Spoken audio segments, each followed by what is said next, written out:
Friends, welcome back to my channel. और आज हम फिर से देखने वाले हैं हिंदी के एक पैसेज को इंग्लिश में ट्रांसलेट करना। और वास्तव में ये पैसेज यूपी बोर्ड क्लास 12 के बच्चों के लिए बहुत ही इंपॉर्टेंट है। तो देखते हैं इसको हम कैसे ट्रांसलेट करते हैं। और इसमें पहला सेंटेंस है कि हम परिवर्तन के दौर में रह रहे हैं। हम परिवर्तन के दौर में रह रहे हैं। अगर देखा जाए तो फ्रेंड्स ये प्रेजेंट कंटिन्यूअस टेंस का सेंटेंस है। सबसे पहले कौन रह रहा है, आंसर मिलेगा हम रह रहे हैं। तो इसमें सब्जेक्ट है हम, तो सबसे पहले सब्जेक्ट लिखेंगे वी। और ये प्रेजेंट कंटिन्यूअस का सेंटेंस है, इसलिए हम हेल्पिंग वर्ब इसमें आर का यूज करेंगे क्योंकि वी प्लूरल सब्जेक्ट है। तो वी आर, अब क्योंकि ये कंटिन्यूअस टेंस है इसलिए इसमें वर्ब में आईएनजी का यूज करना होगा। और वर्ब में इसमें रहना यानी कि लिव में आईएनजी ऐड करेंगे। वी आर लिविंग, हम रह रहे हैं। कहाँ रह रहे हैं? परिवर्तन के दौर में, की अंग्रेजी हो जाएगी friends in the age of changes. हम परिवर्तन के दौर में रह रहे हैं। We are living in the age of changes. किंतु कुछ ऐसी चीजें हैं, अब इसके बाद फ्रेंड्स किंतु कुछ ऐसी चीजें हैं। किंतु के लिए बट का यूज करते हैं। बट कुछ ऐसी चीजें हैं। अब यहाँ पे कुछ चीजों के होने की बात हुई, इसलिए यहाँ पे हमें देयर का यूज करना होगा friends. But there are some things. किंतु कुछ ऐसी भी चीजें हैं कि अंग्रेजी हो जाएगी but there are some things, जिनका अस्थायित्व, ताजगी और आकर्षण कभी कम नहीं होता। जिनका के लिए हम यहाँ पे हुज का यूज करेंगे फ्रेंड्स। जिनका के लिए हुज का यूज करते हैं। तो जिनका अस्थायित्व की अंग्रेजी होती है स्टेबिलिटी। तो हुज स्टेबिलिटी, ताजगी की अंग्रेजी फ्रेशनेस है, फ्रेशनेस। और आकर्षण की अंग्रेजी होती है अट्रैक्शन एंड अट्रैक्शन। तो किंतु कुछ ऐसी भी चीजें हैं but there are some things whose stability, freshness and attraction, जिसका अस्थायित्व, ताजगी और आकर्षण कभी कम नहीं होता। कभी कम नहीं होता, इसमें कभी नहीं आया इसलिए हम यहाँ पे नेवर का यूज करेंगे। और ये प्रेजेंट इंडेफिनिट टेंस का सेंटेंस है, इसलिए यहाँ पे हम कम होना के लिए डिक्रीज का यूज करेंगे। Never decrease. तो किंतु कुछ ऐसी भी चीजें हैं but there are some things, जिनका अस्थायित्व, ताजगी और आकर्षण कभी कम नहीं होता। whose stability, freshness and attraction never decrease, कभी कम नहीं होता। अब इसके बाद फ्रेंड्स भारत एक ऐसा ही देश है। भारत एक ऐसा ही देश है। तो India is such a country.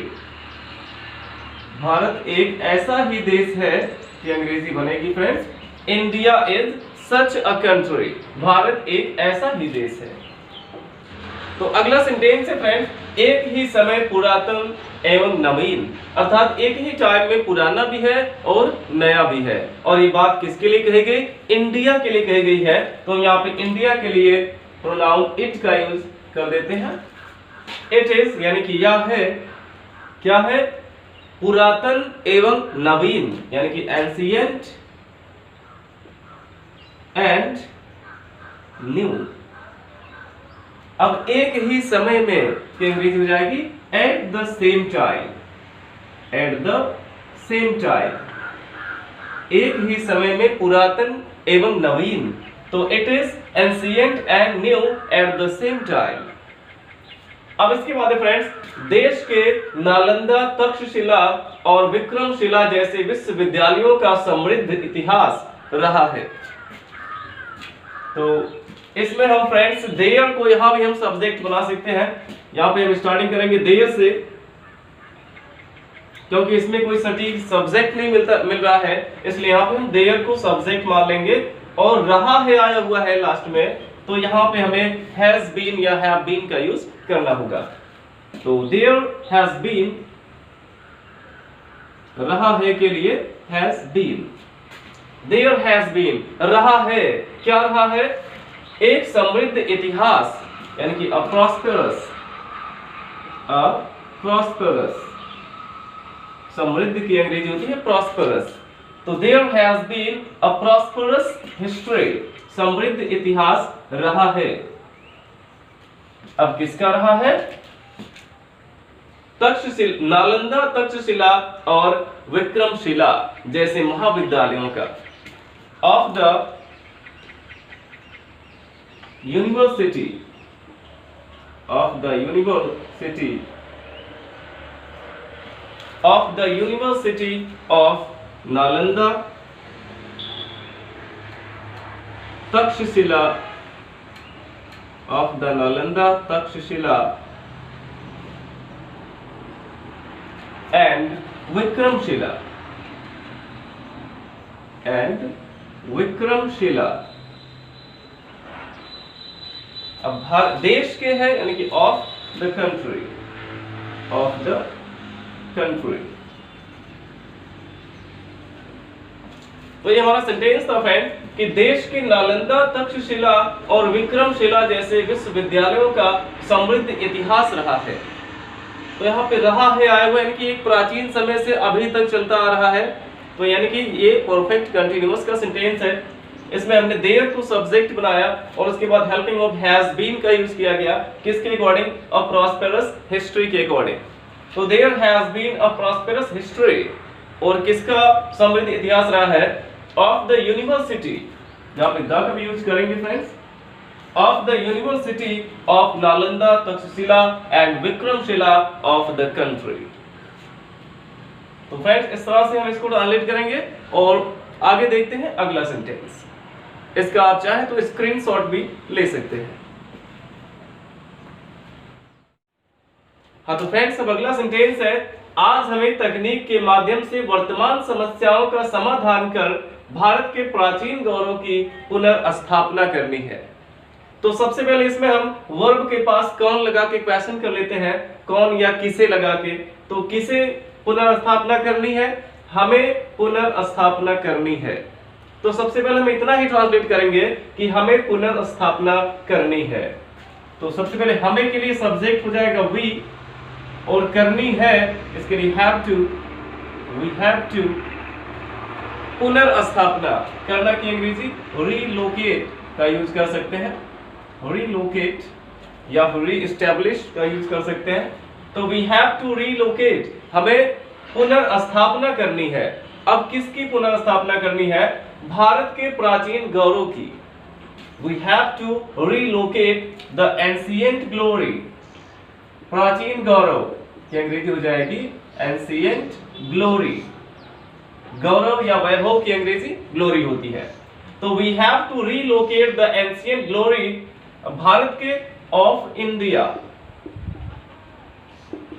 अब क्या करके पुनर्स्थापना करनी होगी, तो अगर हम क्वेश्चन करेंगे क्या करके, तो क्या करके लगाने पर तकनीकी के माध्यम से वर्तमान समस्याओं का समाधान करके, क्या करके, तकनीक के माध्यम से वर्तमान समस्याओं का समाधान करके। तो बाय सॉल्विंग, समाधान करके, बाय सॉल्विंग। अब किसका समाधान करके, वर्तमान समस्याओं का, the present, by solving the present problems, by solving the present problems या करंट प्रॉब्लम्स भी कर सकते हैं। अब किसके माध्यम से, तकनीक के माध्यम से, तकनीक के माध्यम से। तो माध्यम से के लिए हम थ्रू का यूज करते हैं, तो थ्रू टेक्निकल, तकनीकी के माध्यम से का मतलब है तकनीकी डिवाइसों के माध्यम से, तो थ्रू टेक्निकल डिवाइसेस।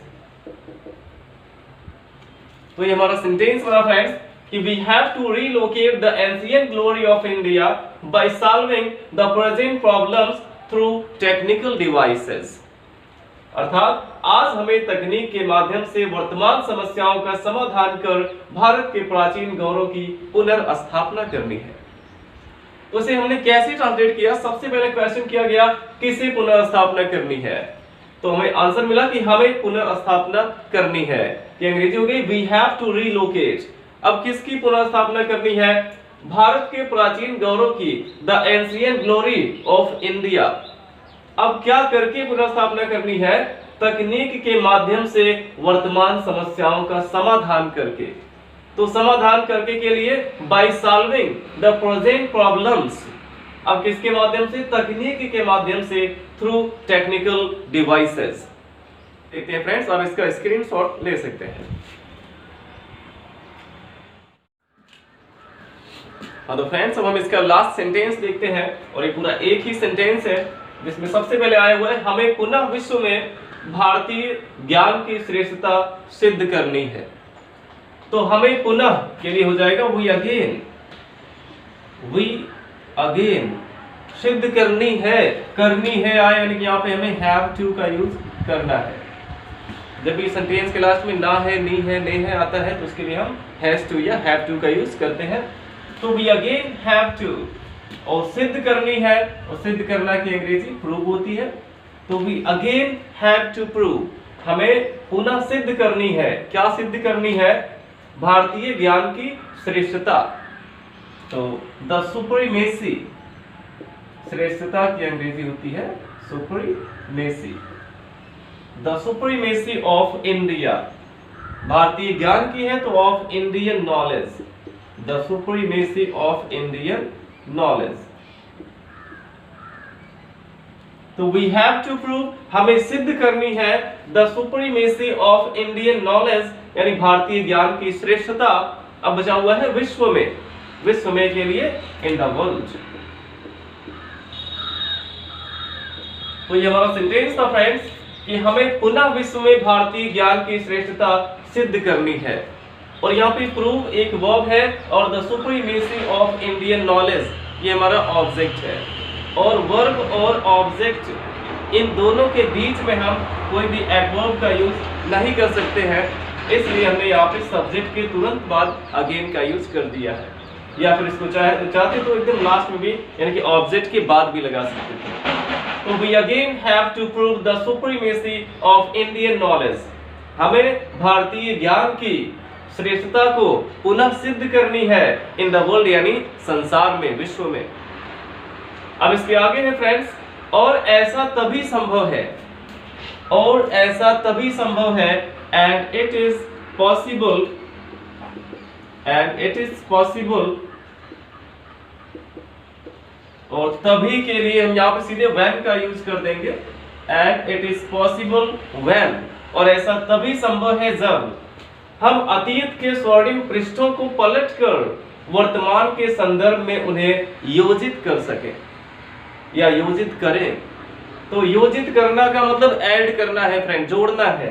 तो इसलिए हम सबसे पहले इतना बनाएंगे कि यदि हम वर्तमान के संदर्भ में जोड़ सके, तो इफ when we add, यदि हम जोड़े अब क्या जोड़े?